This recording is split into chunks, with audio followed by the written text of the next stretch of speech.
Saul shows us that sentiment without change is empty. The gospel, the good news of the king that we really need, it calls us not to shallow tears, but to repentance and to spirit-empowered transformation. Friends, just do this with me. You must do this. Step back from this whole chapter. When you step back from this chapter, it almost feels like the cycle that never ends. Saul hunts, David spares, Saul weeps, and then the chase begins again. It's like a Tom and Jerry cartoon. If Saul's tears is all that we have, God's people are stuck in an endless loop of hollow apologies. If David's restraint is all we have, then our hope rests on willpower that we know doesn't stand. Because even David's will eventually crack. There's a king that we need. Before we get there, let me tell you what we learn about from this chapter and how it points us to this king. Firstly, I've said this word a few times. It's a big theme in Samuel, but providence. God's control of all things. Did you see Saul sleeps because God willed it?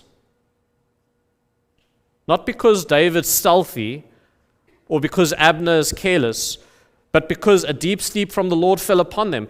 Every moment in this chapter is whispering, your time is in God's hands.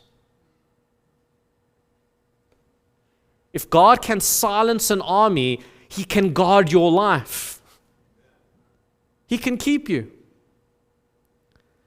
And then the restraint, the spear's there. I can imagine in my mind it was glinting in the moonlight, just in arm's reach.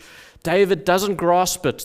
That moment of restraint, it shouts out, you don't need to seize what God has promised to give you in His time.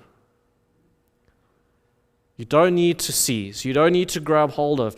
Restraint is not weakness. It's faith in action. God, you know what you're doing. Worship.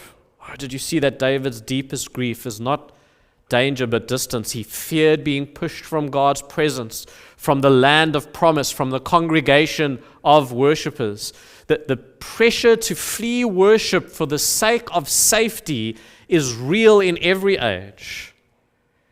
But this text warns us, do not trade nearness to God for temporary relief. And then Saul's tears, they're moving but cheap. They dissolve quickly as quickly as they come. Human promises fail. Human righteousness falters. But the story keeps, as I'm saying, pointing us further to a king who will make everything new.